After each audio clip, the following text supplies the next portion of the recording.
नमस्कार, मी प्रसन्न जोशी. जय महाराष्ट्राच्या लक्षवेधी या आमच्या चर्चात्मक कार्यक्रमात आपल्या सगळ्यांचं स्वागत. आज सगळीकडे पेपरांमध्ये फ्रंट पेज हेडलाईन होती आणि काही ठिकाणी ती बातमी कालच्या भारत विरुद्ध वेस्ट इंडिजच्या पराभवानंतरची सुद्धा महत्त्वाची बातमी ठरली, कारण ती आपल्या सगळ्यांच्या संबंधातली बातमी होती.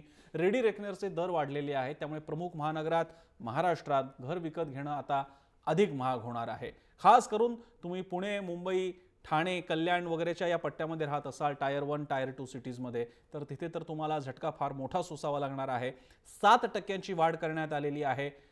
पण अर्थातच मागील वर्षापेक्षा ती 50%पेक्षा कमीच आहे. भाववाढ मागच्या वर्षी जास्त होती, आता 60% आहे. पण तरी सुद्धा काय झालं, एकीकडे व्याजदर बँकांचे घसरत आहेत, तुमच्या ठेवींवरती तुम्हाला पुरेसं व्याज मिळत नाहीये, पगार तर फार वाढलेले नाहीयेत आणि महागाई तर वाढत चाललेली आहे. अशा वेळी एक हक्काचं घर असावं हे स्वप्न बघण्यात गैर ते काय, पण शासनाला बहुधा तेही बघवत नाहीये आणि रेडी रेकनरमध्ये दरवाढ होत चाललेली आहे. या अनुषंगाने आपण बोलणार आहोत. आपले अनेक मुद्दे आहेत. कोणते मुद्दे घेऊन आपण ही चर्चा पुढे घेऊन जाणार आहोत ते आधी ग्राफिक्सच्या माध्यमातून बघूयात आणि मग आपल्या पाहुण्यांकडे जाऊयात. प्रश्न: रेडी रेकनरचे दर वाढवल्यानं घर खरेदी अशक्य झाली आहे का? होणार आहे का? मग बँकांच्या गृहकर्ज स्वस्तायचा काय फायदा? लाखो रिकामी घरं पडून तरीही महागाई का? हा निर्णय बिल्डरांच्या पथ्यावर पडेल का? घर विक्रीवर वाढीव रेडी रेकनर दराचा परिणाम होईल का? आणि या अनुषंगाने आपण बोलणार आहोत. जर का तुम्हाला या विषयामध्ये भाग घ्यायचा असेल तर आमच्या @जयमहाराष्ट्रN या वेबसाईट या ट्विटर हँडलवरती जाऊन मत नोंदवा. रेडी रेकनरचा दर वाढवल्यानं सामान्यांचं घराचं स्वप्न भंगलंय का? चर्चेमध्ये सहभागी होत आहेत. आपल्यासोबत आहेत अतुल लोंढे, राष्ट्रवादी काँग्रेसचे प्रवक्ते, माझ्या शेजारी स्टुडिओमध्ये आहेत, त्यांचं स्वागत. राजू वाघमारे, काँग्रेसचे प्रवक्ते, थोड्याच वेळात आपल्यासोबत असतील. विवेक वेलणकर पुण्याहून आपल्यासोबत आहेत, माहिती अधिकार कार्यकर्ते आणि लोकांच्या प्रश्नांवरती वेळोवेळी लढे देत असतात. गजेंद्र पवार पुण्याच्या स्टुडिओमध्येच आपल्यासोबत आहेत, मराठी बांधकाम व्यावसायिक असोसिएशनचे ते अध्यक्ष आहेत. आणि थोड्याच वेळात चंद्रशेखर प्रभू, नगर रचना तज्ज्ञ आपल्यासोबत असतील. आपल्या सगळ्यांचं स्वागत. मी अतुल लोंढेंपासून सुरुवात करूयात. अतुल लोंढेजी, सरकारचा निर्णय आहे, अर्थात रेडी रेकनरमध्ये दर काढणं कोणाला चुकलेलं नाही, आधीचं सरकार किंवा आताचं सरकार, पण या निर्णयाकडे तुम्ही कसं पाहता? प्रसन्न, आता सध्याची जी परिस्थिती आहे, आपण जर आर्थिक परिप्रेक्ष्यामध्ये जर बघितलं तर जगभर मंदी आहे आणि देशामध्ये सुद्धा मोठ्या प्रमाणावर मंदी आहे. आणि जे कोर सेक्टर आहे, जे बऱ्याच अंशी रिअल इस्टेटवर डिपेंड करतात, आता सिमेंट आहे, स्टील आहे, ॲल्युमिनियम आहे, अशा बऱ्याच इंडस्ट्री आहे, त्या सुद्धा मंदीमधून चाललेल्या आहे. याच्यामध्ये आजचा जो निर्णय आहे तो आपण जे मागे टीकर चालवलं की बिल्डरांना याचा काही फायदा होईल का, मला वाटतं बिल्डरांना पण याचा काहीही फायदा होणार नाही, नंबर 1. नंबर 2, याचा सामान्य माणसाला त्याची स्टॅम्प ड्युटी वाढणार. स्टॅम्प ड्युटी वाढल्यामुळे त्याचा पगारामध्ये तर त्याची वाढ होत नाही आहे. महागाईचा वेगळा फटका बसतो आहे. हातात पैसे जरी जास्त पडत असले तरी वस्तू कमी येतात आहे. यालाच आपण काय ती महागाई म्हणतो. अशा परिस्थितीमध्ये एक छोटंसं आपलं घर असावं, जसं तुम्ही 600 फुटाचं घर असावं असं केंद्रीय बजेटमध्ये दिलेलं होतं आणि बिल्डरांना त्याच्यामध्ये इन्कम टॅक्स माफ केलेला होता, ही एक सवलत दिली होती. त्याचा काही फायदा इथे राहणार नाही. म्हणजे एकीकडनं दिलं आणि दुसरीकडनं काढून घेतलं. आणि सगळ्यात महत्त्वाचं म्हणजे असं आहे की जेव्हा बिल्डर व्यवसायामध्ये, जेव्हा घरांच्या विक्रीमध्ये कमतरता येते, तेव्हा सरकारला किती महसूल मिळतो हा भाग अलैदा आहे. म्हणजे महसूल गोळा करणे सरकारचं काम आहे, तो सरकारचा अधिकार आहे, पण त्याचे परिणाम कसे होतात याचा सुद्धा विचार केला पाहिजे. जर रिअल इस्टेटला फटका बसला, लोकांनी घर खरेदी केली नाही, तर त्याचा मोठा परिणाम जो आहे, निगेटिव्ह परिणाम, हा परिणाम होणार आहे रोजगार निर्मितीवर. कारण रोजगार देणारं हे फार मोठं क्षेत्र आहे. आज महाराष्ट्र हा कधी नव्हे तो 100 वर्षात असा दुष्काळ झाला नाही. म्हणजे 72 पेक्षाही त्याची परिस्थिती गंभीर आहे आणि मोठ्या प्रमाणावर स्थलांतर जे आहे ते गावांमधनं शहरांकडे होत आहे. आणि हा अनस्किल्ड जो जॉब एम्प्लॉयमेंट निर्माण करणारा जो क्षेत्र आहे त्याला सुद्धा याचा फटका बसण्याची शक्यता आहे. त्यामुळे जरा थोडं आर्थिक क्षेत्राकडे पाहून जर थोडं थांबले असते किंवा एक जुजबी करवाढ केली असती तर ते जास्त संयुक्तिक ठरलं असतं. पण तसं न केल्यामुळे कदाचित आर्थिक नियोजन संपूर्णतः कोलमडलं आहे का महाराष्ट्राचं, अशी सुद्धा एक शंका उत्पन्न झालेली आहे. मी पुण्याला जातो, आपल्यासोबत गजेंद्र पवार आणि वेलणकर आहेत. त्यांच्यानंतर मी सगळ्यात शेवटी मुद्दामून चंद्रशेखर प्रभूंकडे मुद्दामून शेवटी जाणार आहे, कारण एकाच शहराचा साकल्याने विचार करणं हाच त्यांच्या प्रोफेशनचा भाग राहिलेला आहे. त्यामुळे मुद्दामून शेवटी त्यांच्याकडे चाललोय. पवारजी, स्वागत आहे तुमचं चर्चेमध्ये. बांधकाम व्यावसायिक म्हणून तुम्ही रेडी रेकनरच्या दरातल्या या भाववाढीकडे कशा प्रकारे बघता आणि इमिजिएटली या आर्थिक नवीन वर्षापासून दर कशा प्रकारे वाढतील, आपण काही प्रमुख शहरांची उदाहरणं वानगी दाखल द्याल का? नमस्कार. नमस्कार. प्रथम तर असं की हे रेडी रेकनरचे दर रेडी रेकनरचे दर हे फार हो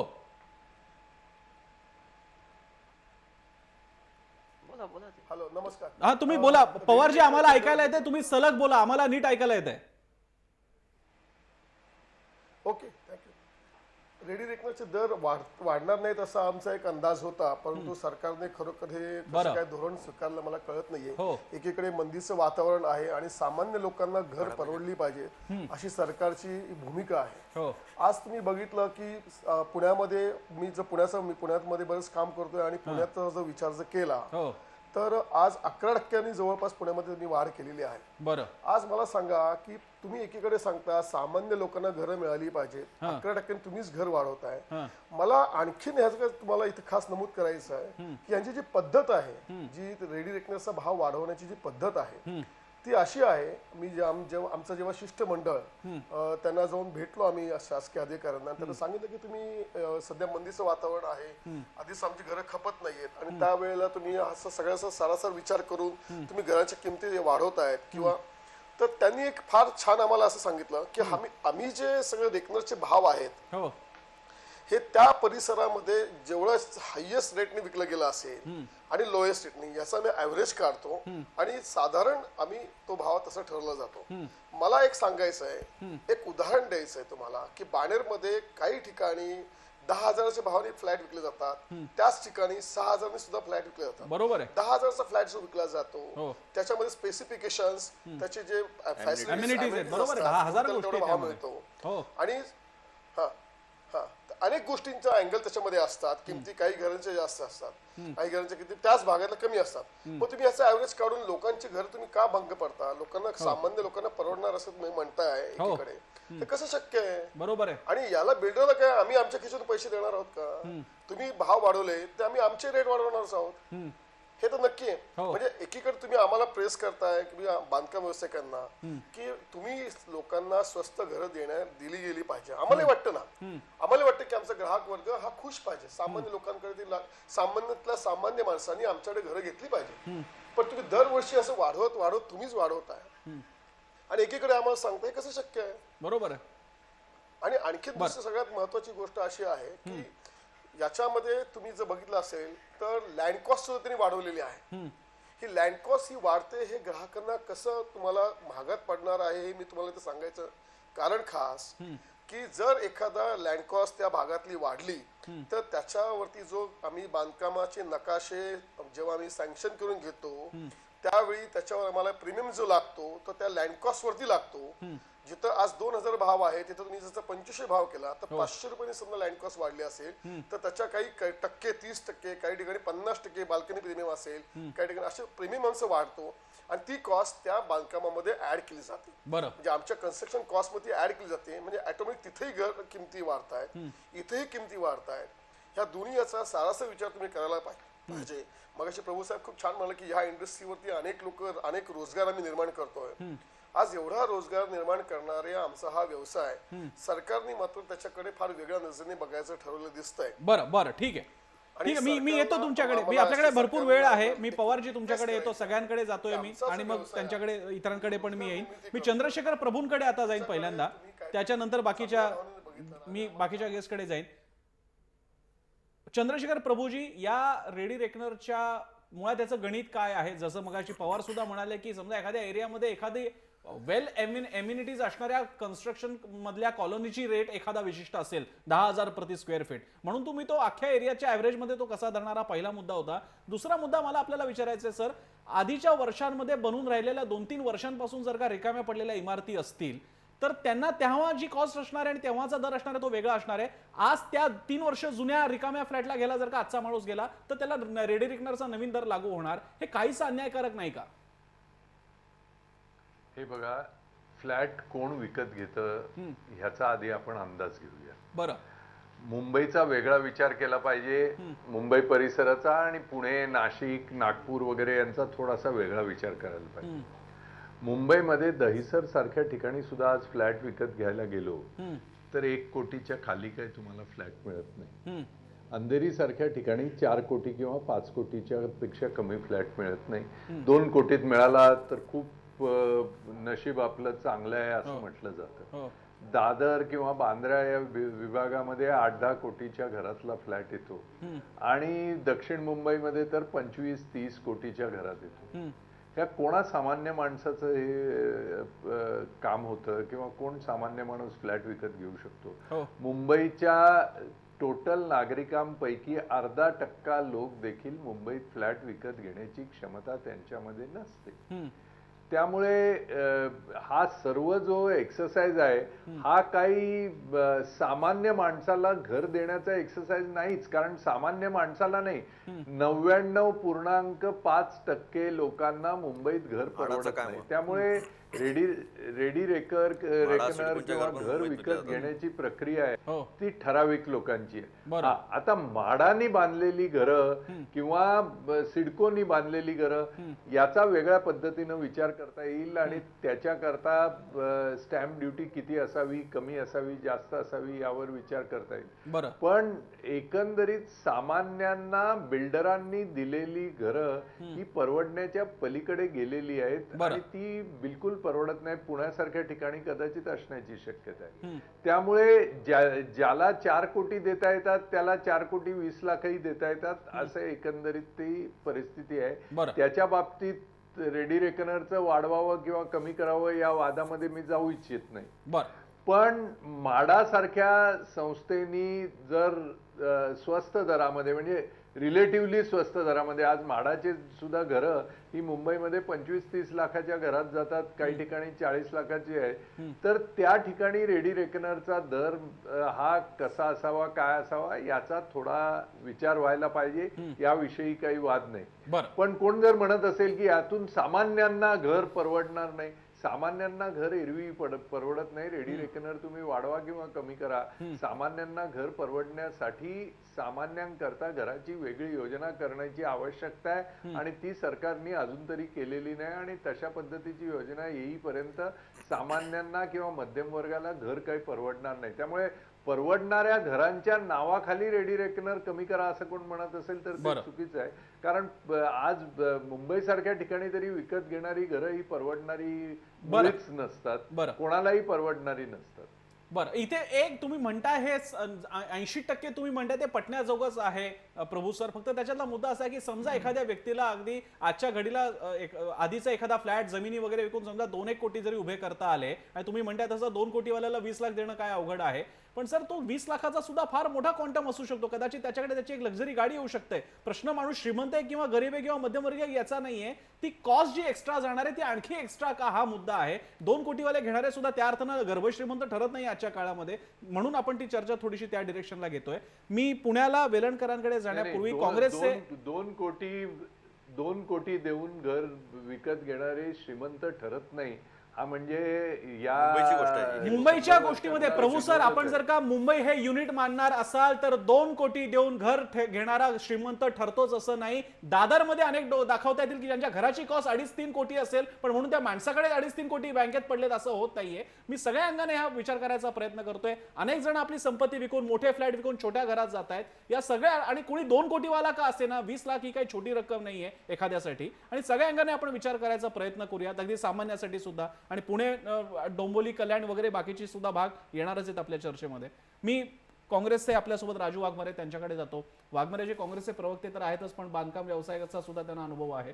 तुम्ही याकडे कशा प्रकारे पाहताय? खास करून एक सर्वे असा सांगतो मुंबई पुण्याच्या पट्ट्यामध्ये 6 लाखांपेक्षा जास्त घरं रिकामी आहेत. अशावेळी जर रेडी रेकनरचे दर वाढू लागले तर आणखी काय होणार आहे? प्रसन्नाजी, आपण अगदी बरोबर आपलं प्रेडिक्शन केलेलं आहे की या महाराष्ट्रामध्ये मुंबई, पुण्यात आणि इतर शहरांमध्येही रिअल इस्टेटचं प्रमाण म्हणजे विकण्याचं प्रमाण फ्लॅट्सचं हे अगदी नगण्य झालेलं आहे. पूर्ण रिअल इस्टेट इंडस्ट्री जी आहे, बांधकाम व्यवसाय जो आहे हा पूर्णपणे खिंडीत पकडल्यासारखा झालेला आहे. आणि अशी अवस्था असताना म्हणजे त्या व्यवसायाला की ज्या व्यवसायामधून हजारो रोजगार तयार होतात त्या व्यवसायाला उभारी देण्याची गरज असताना त्या व्यवसायाचा गळा घोटण्याचं काम या सरकारने केलंय आणि यांची धरसोड वृत्ती आहे. पण रेडी रेकनरचे दर तुमच्या काळात नाही वाढले. 8 डिसेंबर ऐका 8 डिसेंबर 2015ला याच सरकारने असं सांगितलं होतं की बांधकाम व्यवसायाची स्थिती बघता आम्ही रेडी रेकनरचे रेट्स वाढवण्याच्या मनस्थितीमध्ये नाही आहोत, आम्ही वाढवणार नाही. बरोबर आहे, बरोबर आहे. असं 8 डिसेंबर म्हणाले होते. 2015ला हे म्हणाले होते आणि एप्रिलमध्ये यांनी रेडी रेकनरचे रेट्स वाढवले. याच्या अगोदरही खडसे साहेबांची स्टेटमेंट होती नाशिकच्या सभेमध्ये की मी रेडी रेकनरचे रेट वाढवणार नाही आणि त्याच्यानंतर यांनी 15% ते मागच्या वेळी 15 ते 20% ते रेट्स वाढवले होते. त्याच्यामुळे यांची जी काम करण्याची पद्धत आहे या बीजेपी शिवसेना सरकारची, यांना इकॉनॉमिक्स कशा पद्धतीने खातात, कसं आपल्याला या राज्य चालवायचं आहे याचं ज्ञान दिसत नाही. एका बाजूला तुम्ही अफोर्डेबल हाऊसिंगची घोषणा करायची, अफोर्डेबल हाऊसिंग मध्ये गरिबांना आणि सामान्य माणसांना घरं मिळाली पाहिजेत अशा घोषणा करायच्या, आणि त्या अफोर्डेबल हाऊसिंगची घोषणा करताना ज्यावेळी तुम्ही रेडी रेकनरचे रेट वाढवता त्यावेळी तुम्ही काय करताय, कारण रेडी रेकनरचा जो इफेक्ट आहे हा तुमचा चेन रिॲक्शन आहे. तुमच्या प्लॉटच्या प्रीमियमच्या याच्यामध्ये तुमची वाढ होते. तुम्ही जे म्युन्सिपल कॉर्पोरेशनला प्रीमियम भरता, फंजिबल भरता, स्टेअर केसचा आला, ओपन स्पेसचा जो प्रकार आला, या सगळ्याचे रेट्स वाढतात आणि ते रेट शेवटी बांधकाम व्यावसायिक हा सामान्य माणसावर टाकतो. त्याच्यामुळे रेडी रेकनरचे रेट वाढवल्याने सरकारच्या तिजोरीत भर तर पडणार नाही, पण जी कुठे भर पडत होती त्याच्यामध्ये कुठून तरी घट तयार होईल. आणि अशा प्रकारचं धोरण जर आपण आखतो आहोत, आता परिस्थिती सरकारने बघायची गरज होती की म्हणजे मेड इन इंडिया आपण एका बाजूला म्हणतोय, आता FDI वगैरे हे सगळे बांधकाम क्षेत्रामध्ये यायला बघतायत. अहो पण इकडे जर सेलच नाही आहे, जो माणूस जो बॉटम लाईन वाला जो माणूस आहे की ज्याच्याकडे जो घेतो विकत घेणारा त्याच्याकडेच पैसे नाही आहेत, आणि असं असताना त्याला उभारी देण्याच्या ऐवजी त्याचा या व्यवसायाचा, बांधकाम व्यवसायाचा आणि सामान्य माणसाचा गळा घोटण्याचा प्रकार जो या सरकारने रेडी रेकनर रेट अशा परिस्थितीमध्ये वाढवून केलेला आहे तो खरंच निषेधार्थ आहे. आणि यांना परिस्थितीची जाणीव जशी शेतकऱ्यांच्या आत्महत्याबद्दल नाही आहे तशी सामान्य माणसाच्या घर घेण्याच्या स्वप्नाबद्दलही नाही आहे, हे यातून दिसून येतं. या ठिकाणी एक जो सगळे तुम्ही मुद्दे मांडतायत, मगाशी प्रभू सरांच्या बोलण्याच्या अनुषंगानेच आता आठवत आहे, साऊथ बॉम्बेमध्ये जो आपण ज्याला म्हणतो कोट्याधीश अनेक कोट्याधीश असणाऱ्या कंपन्या अशा प्रकारच्या पार्टी स्वतःच्या रेंटेड हाऊसेस रिकामे करतायत, आपले रेंटेड फ्लॅट्स रिकामे करतायत, ऑफिसेस सोडून, मॉल सोडून दुसरीकडे येत आहेत, तिकडे जागा घेत नाहीत. कोहिनूर स्क्वेअर सारखी मुंबईची so-called iconic building, Manohar Joshi आणि त्यांच्या कुटुंबियांची असणारी आयकॉनिक बिल्डिंग पूर्ण रिकामी पडलेली आहे. 3 वर्षापासून तिथे चांगला मिळाला, आरटीआय मॉल पण आहे.